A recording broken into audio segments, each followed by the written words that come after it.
तो नमस्कार, advance classes के यूट्यूब चैनल में आप लोग का स्वागत है।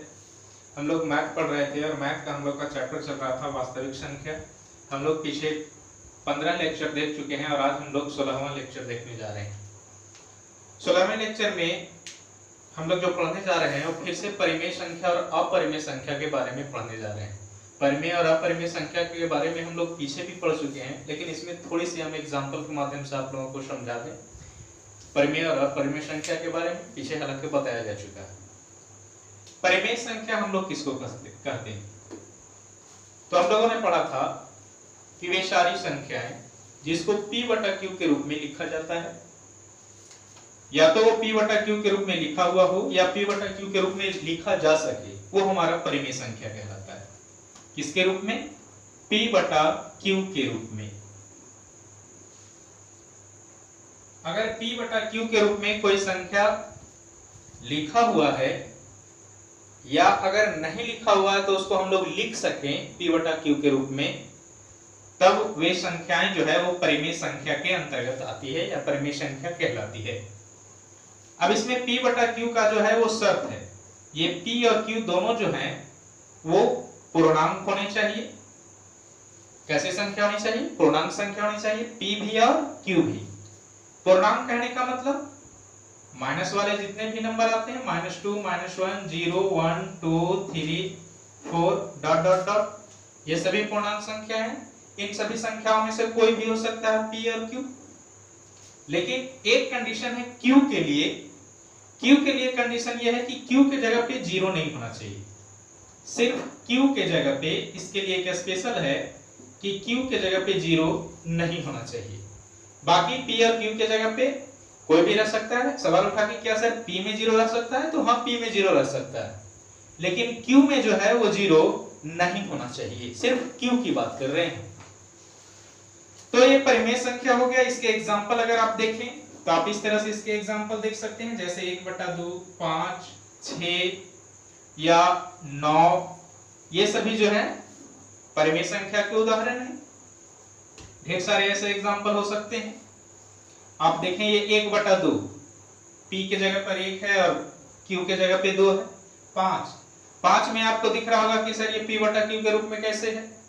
तो 5 के नीचे कुछ नहीं तो कितना लिख सकते हैं? 1 लिख सकते हैं, p बटा q के रूप में हो गया। 6 के नीचे कुछ नहीं तो कितना लिख सकते हैं? 1, ये भी p बटा q के रूप में हो गया। 9 के नीचे कुछ नहीं तो 1 लिख सकते हैं, p बटा q के रूप में हो गया। आप अगर इसको देखें 8.5, ये भी हमारा परिमेय संख्या है, क्योंकि इसको भी हम लोग p बटा q के रूप में लिख सकते हैं। ये आ गया 10, ये कितना आ गया? 85/10, ये भी हमारा परिमेय संख्या है। अब बात करते हैं अपरिमेय संख्या का।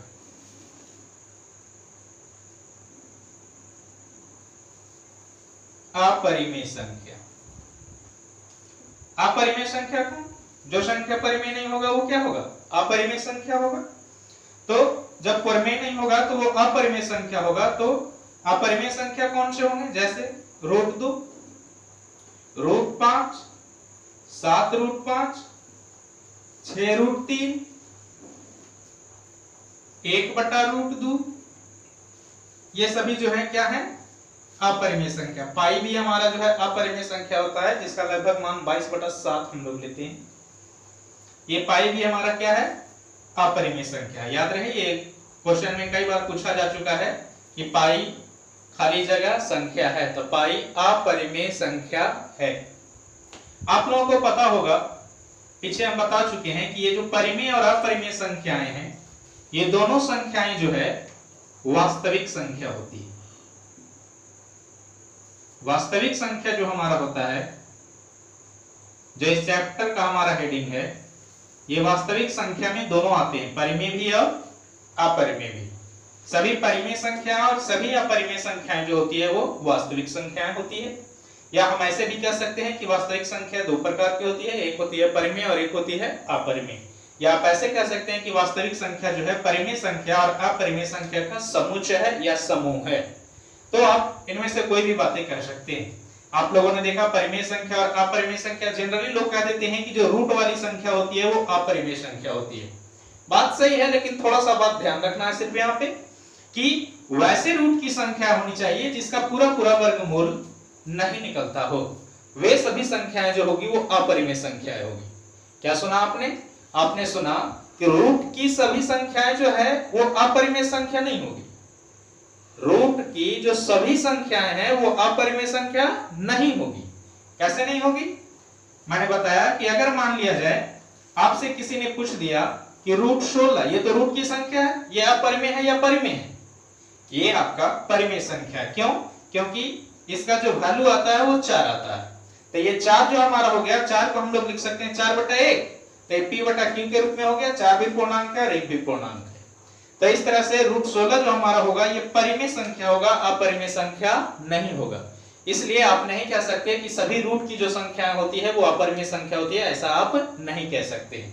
आपको यहां ध्यान रखना होगा कि रूट की कौन सी सभी संख्याएं अपरिमेय संख्या हो जाएगी? जिसका पूरा पूरा वर्गमूल नहीं निकलता है। इसका तो पूरा वर्गमूल निकल जा रहा है।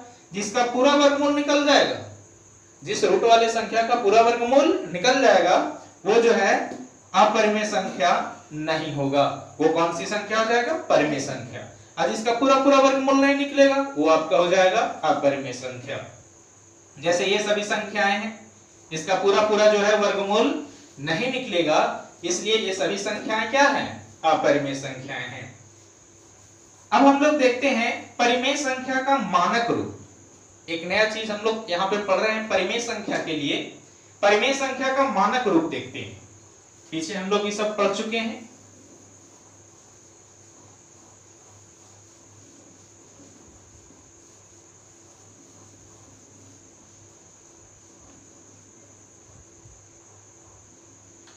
परिमेय संख्या का मानक रूप यानी कि रेशनल नंबर का standard form, standard form of rational number. तो ये इसका स्टैंडर्ड फॉर्म जो होता है परिमेय संख्या का, वो क्या होता है, कैसा रूप होता है, किस रूप में ये रहेगा? तो आप इसको कहेंगे कि ये परिमेय संख्या का मानक रूप है।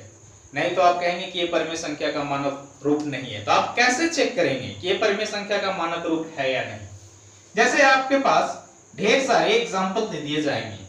मान लिया जाए 12/15, 8/7, 6/5, 9/12, 8/7, सॉरी 8/7 पहले भी लिए, 8/17, 5/20, 6/7। आपको ये एग्जाम्पल दिए गए। आपको पता करना है कि कौन सा परिमेय संख्या जो है वो इसमें मानक रूप में। कैसे चेक करेंगे आप? तो सुनिए ध्यान से। मानक रूप में कब कहेंगे आप? ये सभी आप देख रहे हैं कि सब क्या है? परिमेय संख्या है। लेकिन कौन मानक रूप में है और कौन मानक रूप में नहीं है, इसको चुनने के लिए आप सुने बढ़िया से, ध्यान से सुने मेरी बात को। जब कोई परिमेय संख्या मानक रूप में होता है, क्या सुना? जब कोई परिमेय संख्या मानक रूप में होता है तो अंश और हर का जो महत्तम समापवर्तक होता है वो 1 होता है। क्या सुना आपने?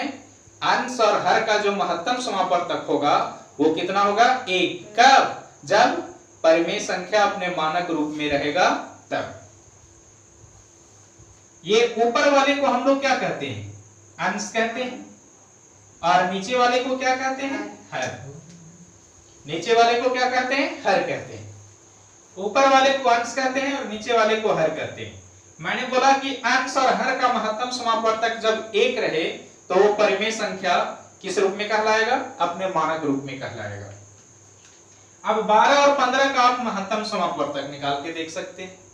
अगर इसका महत्तम समापवर्तक 1 आ रहा है तो ये अपने मानक रूप में है, और अगर इसका महत्तम समापवर्तक 1 नहीं आ रहा है तो ये अपने मानक रूप में नहीं है। चलिए चेक करते हैं 12 और 15 को। 12 और 15, इसका अगर महत्तम समापवर्तक हम लोग निकालेंगे तो महत्तम समापवर्तक आप लोगों को निकालने के लिए बताया जा चुका है। अभाज्य गुणनखंड विधि से भी आप लोग निकाल सकते हैं। जैसे 12 को हम लोग क्या लिखेंगे? 12 को हम लोग लिखेंगे, 12 और 15 का अलग अलग निकाल दो। 12 का जब अभाज्य गुणनखंड करेंगे तो लिखेंगे 2 गुना 2 गुना 3, और इसको क्या लिखेंगे? 3 गुना 5। इसमें आप देखें कि HCF कौन आ गया? HCF जो आया 12 और 15 का, वो कौन आया? तो 12 और 15 का HCF जो मिलता है, तो यहाँ ये 3 मिल रहा है, तो इसका HCF कितना आ गया 3। मैंने क्या बोला कि HCF कितना होना चाहिए 1 होना चाहिए। तो क्या आपसे कोई कहेगा कि ये परिमेय संख्या है? तो परिमेय संख्या तो है, लेकिन अपने मानक रूप में नहीं। परिमेय संख्या है 12 और 15, 12/15 जो है वो परिमेय संख्या है, लेकिन अपने मानक रूप में नहीं। अगर मानक रूप में होता तो HCF कितना आता 1 आता। इस तरह से आप चेक कर सकते हैं किसी भी संख्या को HCF निकाल करके। किसी भी संख्या का अंश और हर का HCF निकाल लेंगे और आप चेक कर सकते हैं कि अपने मानक रूप में है या नहीं। जैसे हम बात करते हैं 6/5 का, 6/5 का बात करते हैं, तो 6 का और 5 का अभाज्य गुणनखंड लिखें। 6 का लिखेंगे, क्या लिखेंगे भाई? 6 का लिखेंगे 2 गुना 3, और इसका क्या लिखेंगे? सिर्फ 5। अब आप लोगों को लग रहा होगा कि इसमें तो सर कोई मिलवे नहीं किया था, HCF इसका होवे नहीं करेगा। ऐसे प्रश्न हम पीछे बता चुके हैं। कोई नहीं मिलेगा तो कौन मिलेगा? 1 मिलेगा। 1 तो गुना में लिख सकते हैं किसी के भी, कोई दिक्कत नहीं है। तो यहाँ पर 6 और 5 का HCF कितना आ गया? 6 और 5 का HCF आ गया 1, क्योंकि 1 दोनों में मिल रहा है। तो मैंने बताया कि परिमेय संख्या में जब अंश और हर का महत्तम समापवर्तक यानी HCF जब 1 आए तो कहेंगे कि ये अपने मानक रूप में है। तो हम क्या कहेंगे कि ये जो 6/5 है हमारा, ये किस रूप में है? ये मानक रूप में है। ये मानक रूप में है हमारा 6/5 परिमेय संख्या। अब इसी तरह से आप चेक कर सकते हैं 9/12 को, 8/17 को, 5/20 को, 6/7 को, किसी को भी अब आप चेक कर सकते हैं। तो अब आप लोग समझ गए होंगे। चलिए आप लोग इसका स्क्रीनशॉट ले लें, उसके बाद फिर हम आगे बढ़ते हैं।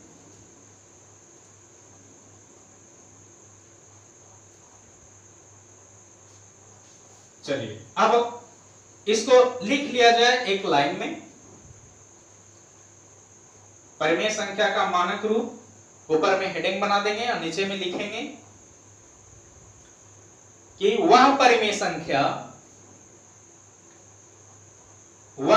संख्या जिसके अंश और हर का महत्तम समापवर्तक, जिसके अंश और हर का महत्तम समापवर्तक 1 होता है, 1 होता है, वह परिमेय संख्या अपने मानक रूप में होता है। वह परिमेय संख्या अपने मानक रूप में होता है।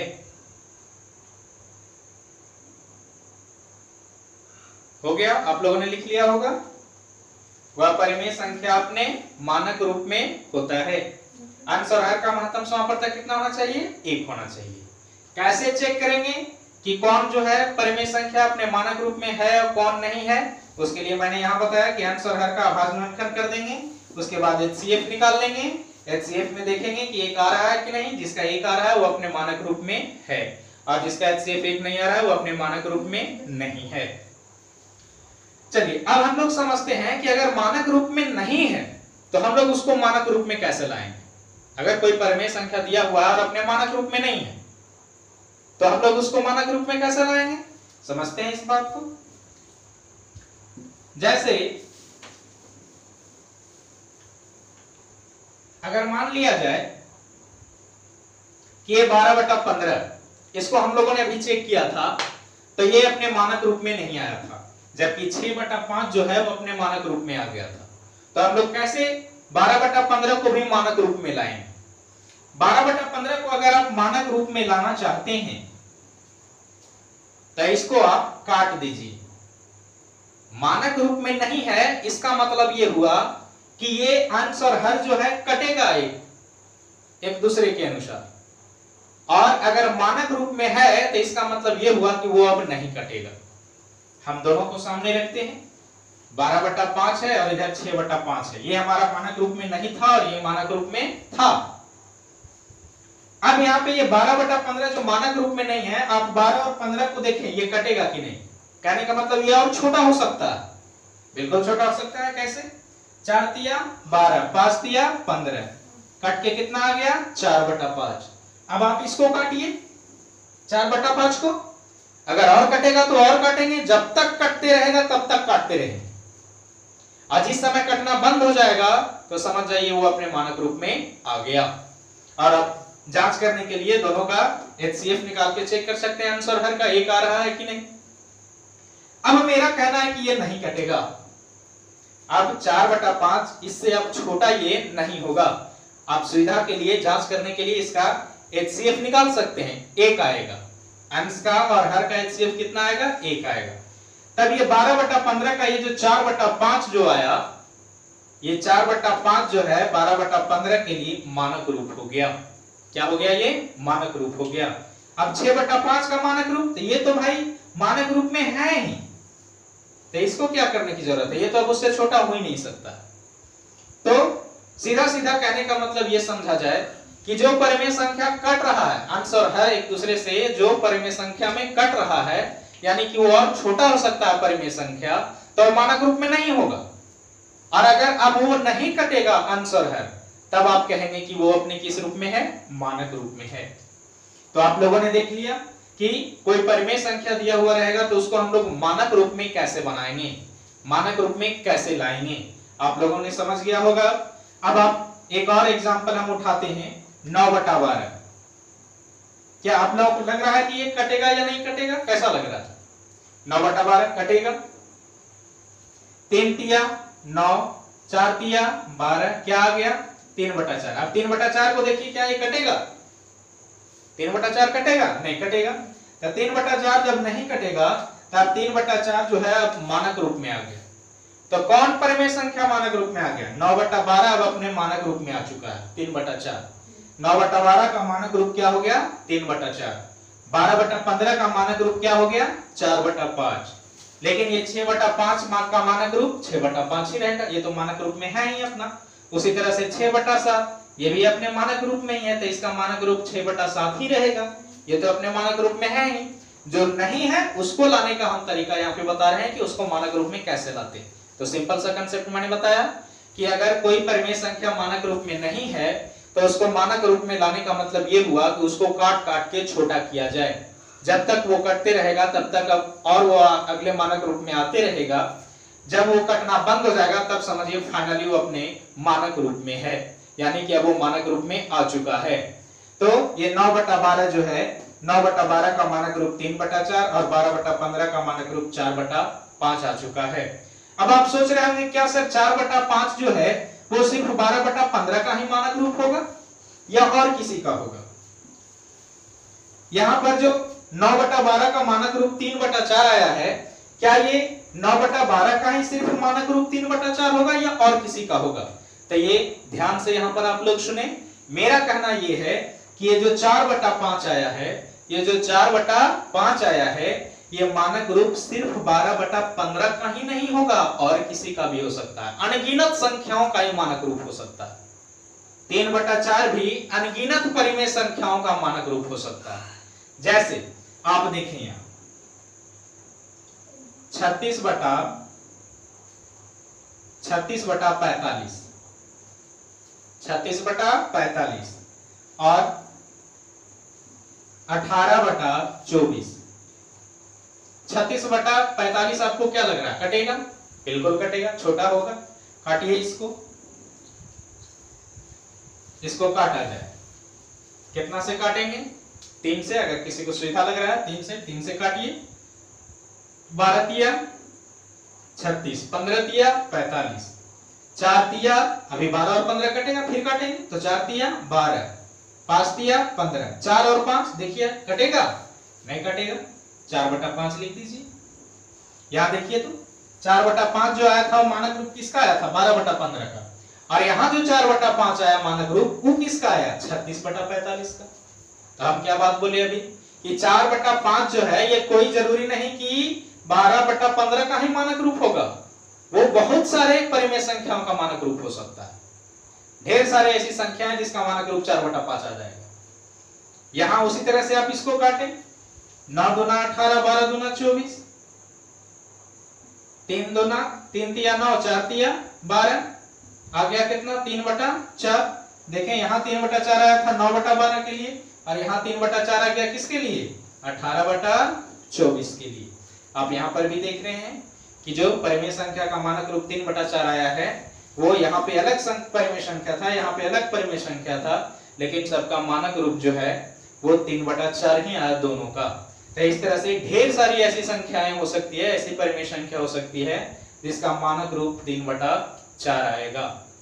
तो अब आप लोग समझ गए होंगे कि किसी संख्या को मानक रूप में कैसे लिखेंगे, और अगर मानक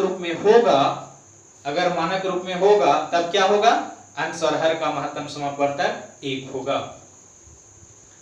अंश और हर का महत्तम समापवर्तक 1 होना या किसी संख्या का महत्तम समापवर्तक 1 होना, कहने का मतलब क्या है? कहने का मतलब यह है कि अंश और हर का महत्तम समापवर्तक 1 होने का मतलब यह हुआ कि इसको मिटा दे रहे हैं,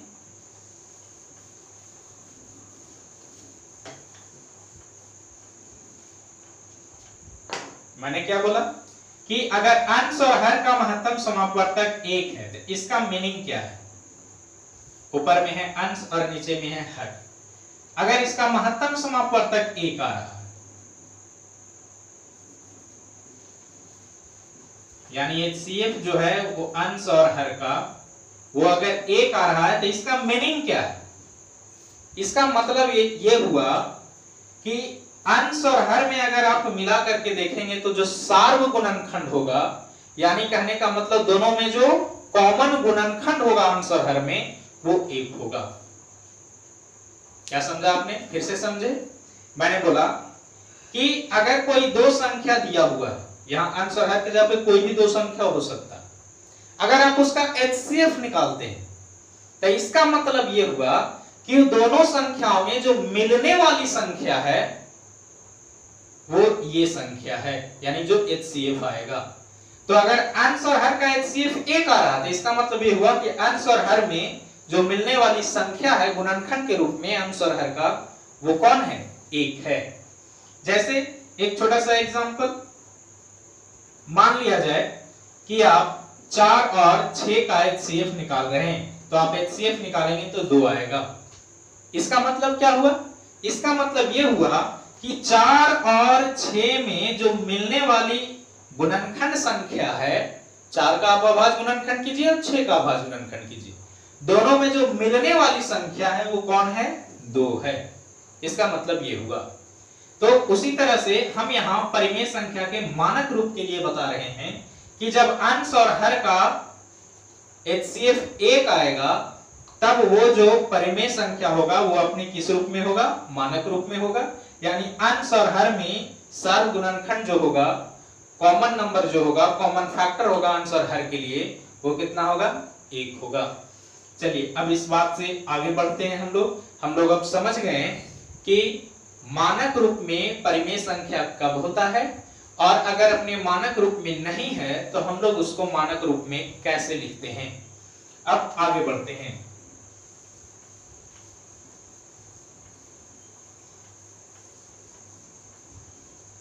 एक छोटी सी बात मैं आप लोगों को और बता दूं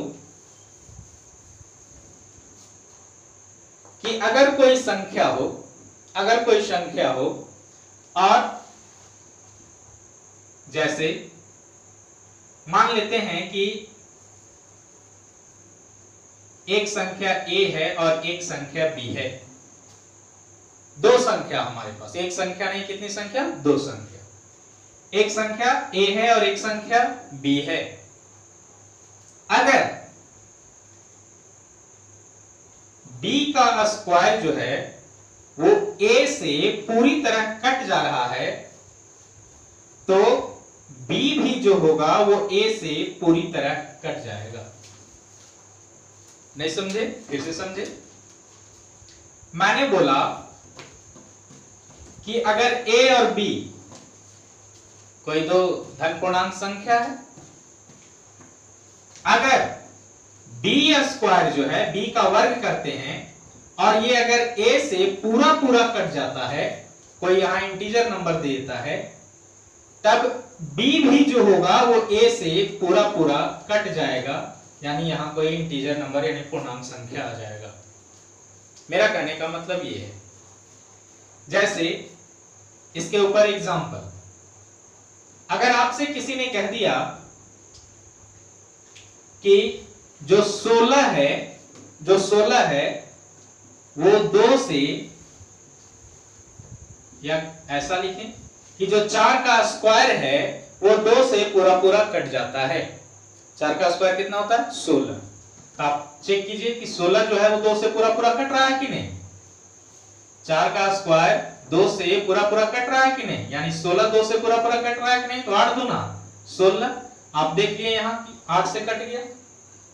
4 का स्क्वायर जो है वो 2 से पूरा पूरा अगर कट रहा है तो ये 4 भी जो होगा ये 2 से पूरा पूरा कट जाएगा।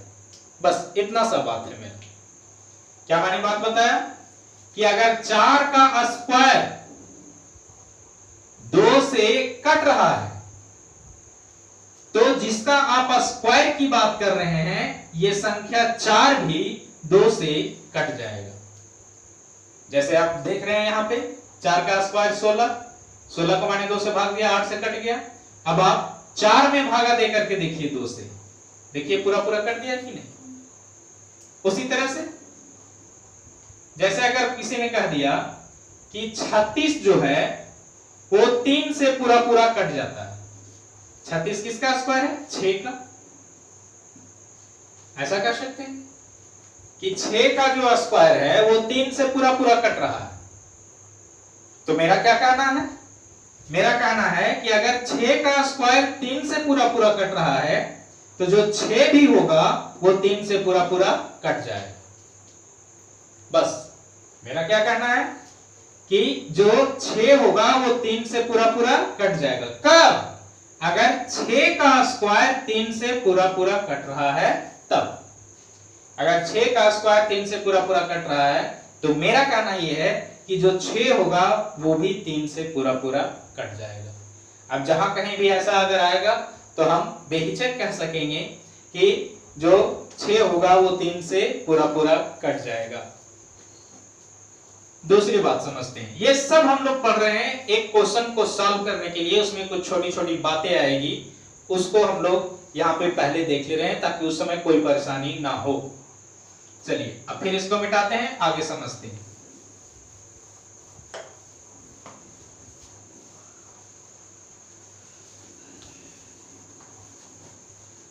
मान लिया जाए आपको इस रूप में संख्या दी गई कि 5x बराबर 5x बराबर y स्क्वायर। इसका मतलब क्या हुआ? 5x बराबर y स्क्वायर अगर आपको संख्या दिया हुआ है तो इसका मतलब क्या हुआ? इसका मतलब ये हुआ कि जो y स्क्वायर संख्या है उसको हम लोग 5 गुना x के रूप में लिख सकते हैं।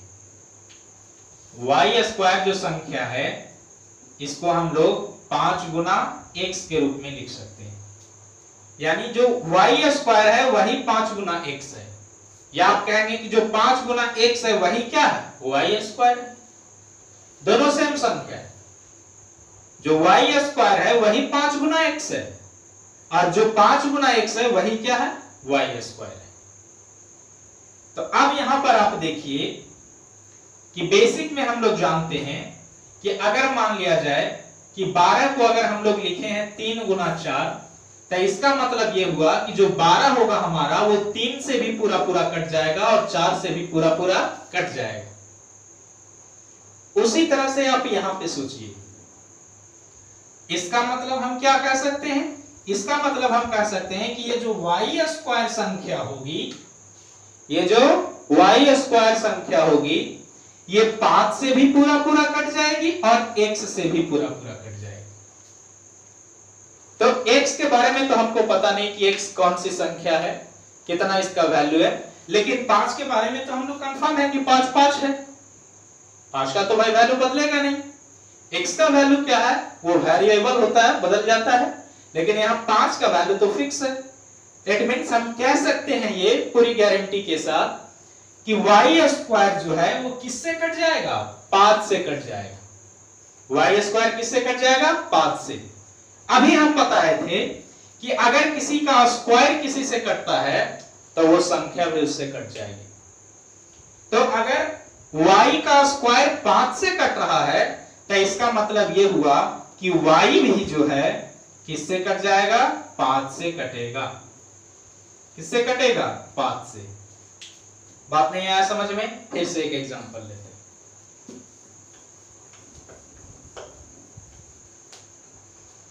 इसको एक बार फिर से देखिए। 12 को हम लिखे हैं 3 गुना 4। इसका मतलब क्या है? 12 को मैंने लिखा है 3 गुना 4। इसका मतलब क्या है? इसका मतलब ये है कि जो 12 है वो 3 से भी कट जाएगा और 4 से भी कट जाएगा। अगर कोई लिखता है 18 को 2 गुना 3 गुना 3, इसका मतलब क्या हुआ? जो 18 है वो 2 से भी कट जाएगा और 3 से भी कट जाएगा। तो जो इसका गुणनखंड होता है, गुणनखंड ये बताता है कि हम इस संख्या से भाई कट जाएंगे। तो उसी तरह से अगर कहीं पे लिखा हुआ आपको मिल गया कि x बराबर या y बराबर 5x, इसका मतलब क्या हुआ? y को अगर हम लोग गुणनखंड करेंगे तो 5 गुना x लिखेंगे। इसका मतलब क्या हुआ? इसका मतलब ये हुआ कि y जो है ये किससे किससे कट जाएगा? 5 से कट जाएगा और x से भी कट जाएगा। अब अगर मान लिया जाए कहीं पे लिखा हुआ है कि y square is equal to 2x, इसका मतलब क्या हुआ? इसका मतलब ये हुआ कि y स्क्वायर जो है वो 2 से भी कट जाएगा और x से भी कट जाएगा। y स्क्वायर 2 से भी कट जाएगा और x से भी कट जाएगा। अब याद कीजिए पीछे, अगर y स्क्वायर 2 से कटता है तो y भी कितना से कटेगा? 2 से कटेगा। बस इसी चीज को यहां पे समझना है। बहुत देर से हम समझा रहे हैं। चलिए अब आते हैं हम लोग अपने क्वेश्चन पर। एक क्वेश्चन जो दिया हुआ है आप लोगों के एक्सरसाइज 1.3 में, वो आप लोगों को दिया गया है परिमेय और अपरिमेय संख्या सिद्ध करने के लिए। उसमें आप लोगों को चेक करके बताना है, इस बात को सिद्ध करना है कि वो संख्या परिमेय संख्या है या नहीं। आप लोग निकालेंगे, किसी सिन्हा का किताब अगर साथ में रखे होंगे तो आप लोग निकालें एक्सरसाइज 1.3। एक्सरसाइज 1.3 डॉक्टर केसी सिन्हा के बुक से हम बता रहे हैं। ये किसी भी क्लास 10 के मैथ के बुक में आपको इस तरह के क्वेश्चन दिए जाते हैं और एग्जाम के भी से बहुत इंपॉर्टेंट है।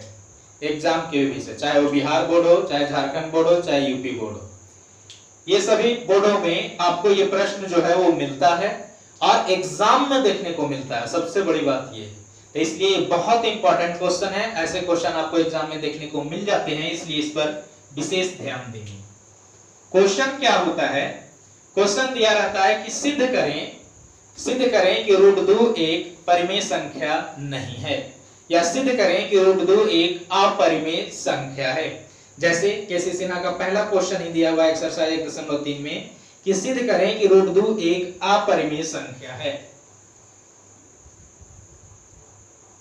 सिद्ध करें कि √2 एक अपरिमेय संख्या है।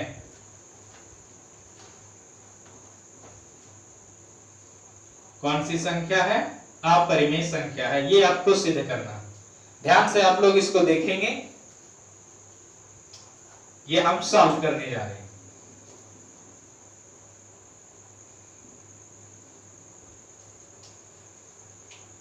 सबसे पहले हम लोग क्या करेंगे, अगर आपको ये ऐसा क्वेश्चन मिले सिद्ध करने के लिए, अगर आपको दे कि √2 परिमेय है या नहीं है, इसको आप साबित कीजिए, तो सबसे पहले हम लोग इसको मान के चलेंगे कि ये एक परिमेय संख्या है।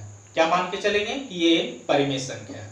अब अगर हम लोग इसको मान के चल रहे हैं कि ये एक परिमेय संख्या है, तो इसको हम लोग P/Q के रूप में लिख सकते हैं, क्योंकि हम मान ही रहे हैं कि ये परिमेय संख्या, और परिमेय संख्या को P/Q के रूप में लिखा जाएगा। और जहां पे P/Q एक ऐसी संख्या मानेंगे कि P/Q जो है वो अपने मानक रूप में है। किस रूप में है? मानक रूप में। तो सबसे पहले लिखेंगे कि माना कि √2 एक परिमेय संख्या है। √2 क्या है? परिमेय संख्या है। तो इसलिए हम लोग √2 को क्या लिख सकते हैं? P/Q, जहां P तथा Q जो है वो क्या है? पूर्णांक है, एवं जो HCF है यहां पे P और Q का, वो कितना है? 1 है। HCF P और Q का 1 है। इसका मीनिंग क्या हुआ? इसका मीनिंग ये हुआ कि P/Q जो है वो अपने मानक रूप में है। हम लोग ये अभी मान के चल रहे हैं, है ना। अब इसी बात को, सिर्फ हम लोग इसी बात को ये प्रूफ करेंगे कि ये P और Q का जो HCF है वो वाकई में यहाँ पे 1 है या नहीं। बस इसके लिए हम लोग यही मानेंगे हम लोग कि P/Q जो है √2 के बराबर है। अभी हम लोग ये फिलहाल मान रहे हैं, और P/Q हम लोगों के लिए क्या है? परिमेय संख्या है। और कैसा परिमेय संख्या है? अपने मानक रूप का परिमेय संख्या है, जिसके अंश और हर का HCF कितना आएगा? 1 आएगा। अब हम लोग इसको सॉल्व करते हैं थोड़ा सा। इसके नीचे क्वेश्चन है तो हम लोग क्या लिख सकते हैं? 1 लिख सकते हैं। इसको आप क्रॉस मल्टीप्लाई कर दें तो √2Q बराबर आ जाएगा P।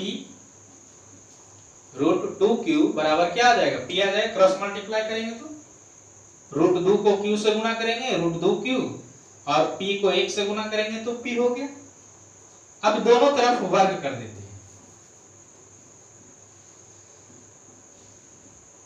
दोनों तरफ क्या कर दे रहे हैं? वर्ग। लिखेंगे दोनों तरफ वर्ग करने पर। अब दोनों तरफ अगर हम वर्ग करते हैं तो क्या हो जाएगा? इधर वाले का वर्ग इधर कर दीजिए, इधर वाले का वर्ग इधर कर दीजिए। बताइए, इसका वर्ग √2 का स्क्वायर करेंगे, या देखें ध्यान से, √2Q का होल स्क्वायर। इसका मतलब √2 और Q तो गुना में है, तो जब गुना में कोई अंदर में कोई संख्या रहता है m गुना n, और इसका अगर होल स्क्वायर करते हैं तो m का भी स्क्वायर और गुना n का भी स्क्वायर होता है। तो उस तरह से यहाँ √2 का भी स्क्वायर हो जाएगा और किसका स्क्वायर हो जाएगा? Q का भी स्क्वायर। तो √2 का स्क्वायर कितना आएगा?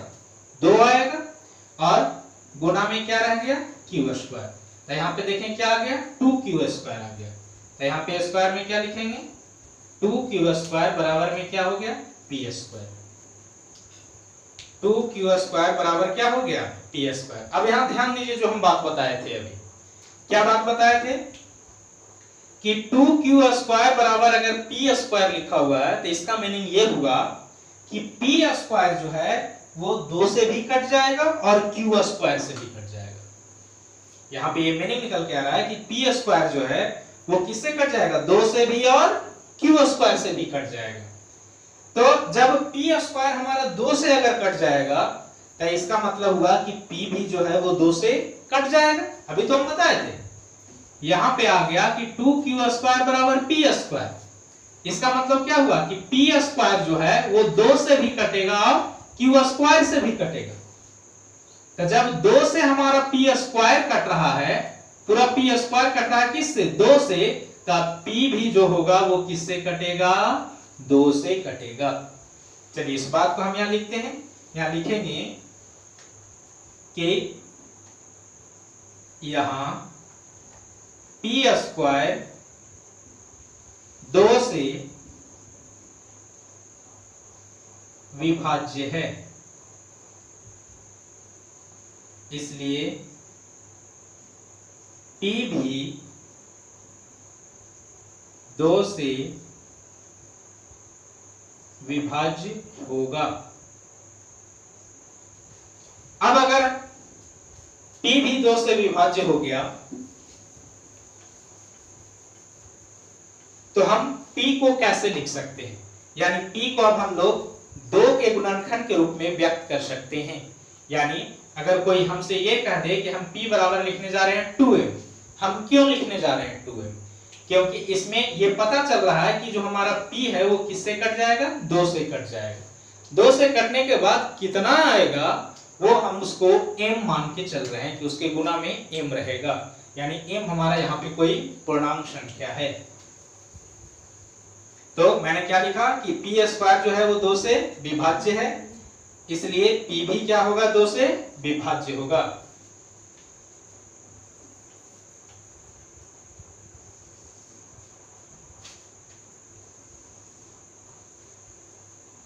इसलिए p बराबर हम क्या मान लिए, 2m।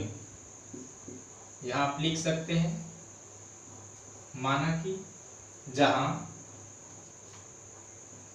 m क्या है, पूर्णांक है, जहां m क्या है हमारा पूर्णांक है।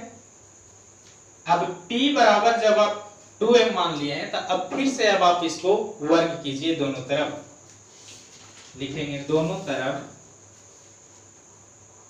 वर्ग करने पर तो क्या हो जाएगा, p का स्क्वायर और 2m का होल स्क्वायर।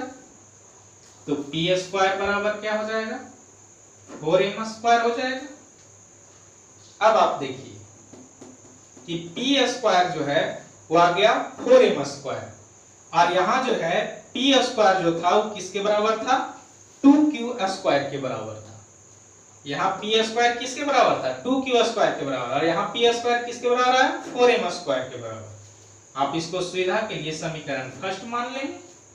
तो यहाँ जो p स्क्वायर आया है उसके जगह पे हम क्या लिख सकते हैं, 2q स्क्वायर लिख सकते हैं। लिखेंगे समीकरण फर्स्ट से p स्क्वायर की जगह पे क्या लिखेंगे, 2q स्क्वायर। 2q स्क्वायर बराबर 4m स्क्वायर, 2 इधर जाएगा तो 4m स्क्वायर बाई 2, इससे ये कट गया, यानी कि q स्क्वायर बराबर क्या आ गया, 2m स्क्वायर। तो अब आप देख रहे हैं कि q स्क्वायर बराबर 2m स्क्वायर आ गया। इसका मीनिंग क्या हुआ, इसका मीनिंग ये हो गया कि जो q स्क्वायर हमारा है वो 2 से विभाजित हो जाएगा। हम पीछे बताते आ रहे हैं, कई बार बता चुके हैं, q स्क्वायर किससे विभाजित हो जाएगा, 2 से। तो इसका मतलब q भी 2 से विभाजित हो जाएगा। लिखेंगे कि यहां q स्क्वायर 2 से विभाज्य है, इसलिए q भी 2 से विभाज्य होगा। अब देखिए इंटरेस्टेड बात इसमें क्या आ गया, इंटरेस्टेड बात इसमें आया कि p भी 2 से विभाजित हो रहा है और q भी 2 से विभाजित हो रहा है। विभाजित होने का मतलब क्या हुआ, विभाजित होने का मतलब हुआ अगर p और q दोनों अगर 2 से विभाजित हो रहा है, इसका मतलब दोनों के गुणनखंड में 2 और 2 आ रहा है। दोनों के गुणनखंड में क्या आ रहा है, 2 और 2 आ रहा है। 2 के बाद और कितना आ रहा है ये कहा नहीं जा सकेगा, लेकिन ये तय हो गया कि दोनों के गुणनखंड में 2 आ रहा है, तब तो 2 से विभाजित हो रहा है। क्योंकि हम पीछे ही बताए थे कि अगर 12 को लिख रहे हैं 4 गुना 3, तो इसका मतलब क्या हुआ, 12 जो है 4 से विभाजित हो रहा है और 3 से भी। यहाँ देखिए p अगर 2 से विभाजित हो रहा है, इसका मतलब p के गुणनखंड में 2 आ रहा है। q अगर 2 से विभाजित हो रहा है तो इसका मतलब q के गुणनखंड में 2 आ रहा है। तो जब दोनों में 2 आ रहा है तो इसका मतलब हुआ कि इसका HCF कितना हो जाएगा, 2 हो जाएगा। अगर p और q का HCF निकालेंगे तो कितना हो जाएगा, 2 हो जाएगा। जबकि हम मान करके ये चले थे कि HCF कितना होना चाहिए, 1 होना चाहिए, तभी नहीं p बटा q जो है हमारा वो परमेय संख्या रहेगा।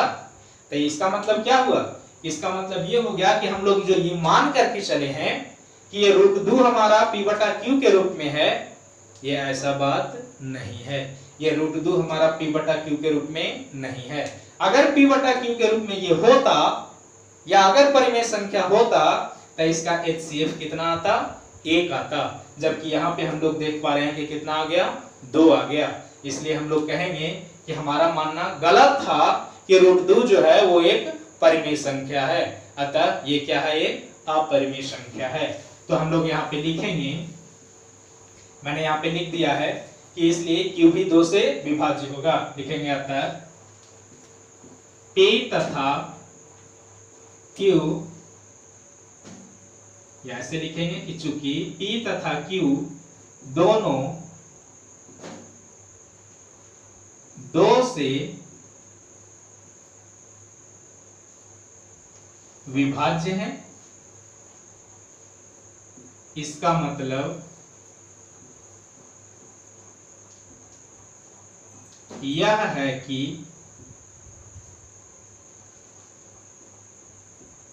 P और Q का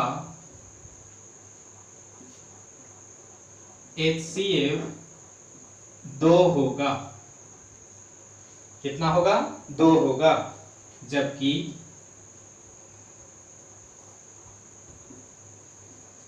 √2 को परिमेय संख्या होने के लिए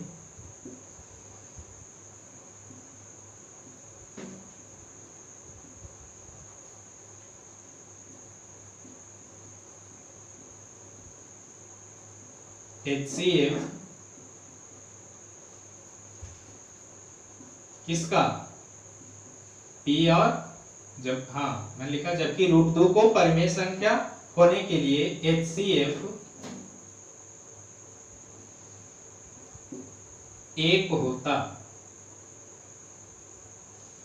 HCF बराबर कितना होता, 1 होता। अतः √2, अतः हमारा मानना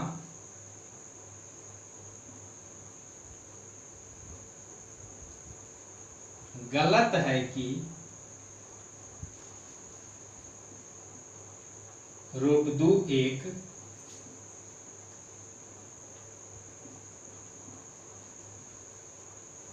परिमेय संख्या है। अतः हमारा मानना गलत है कि √2 एक परिमेय संख्या है, इसलिए √2 एक अपरिमेय संख्या होगा। बस आप नीचे में लिख दें कि प्रूफ हो गया।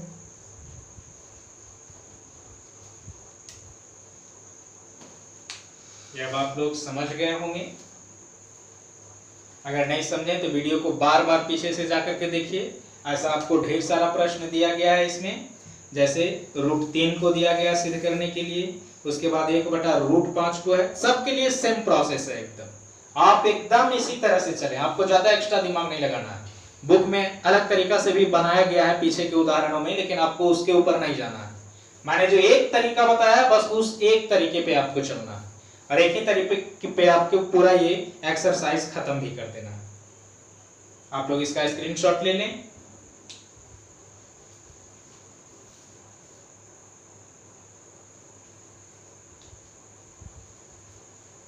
तो अब हम लोग मिलते हैं अगले लेक्चर में। इस लेक्चर के लिए इतना ही। आप लोगों को जो सिद्ध करने के लिए दिया गया है कि सिद्ध कीजिए कि ये सभी अपरिमेय संख्या है, उसको आप लोग ट्राई करेंगे। अगर नहीं बनेगा तो कोई बात नहीं, आप कमेंट सेक्शन में जाकर के कमेंट करेंगे, हम बता देंगे कि अगला क्वेश्चन जो आप लोगों से नहीं बनेगा उसको हम बता देंगे। तो ठीक है, मिलते हैं अगले लेक्चर में। धन्यवाद।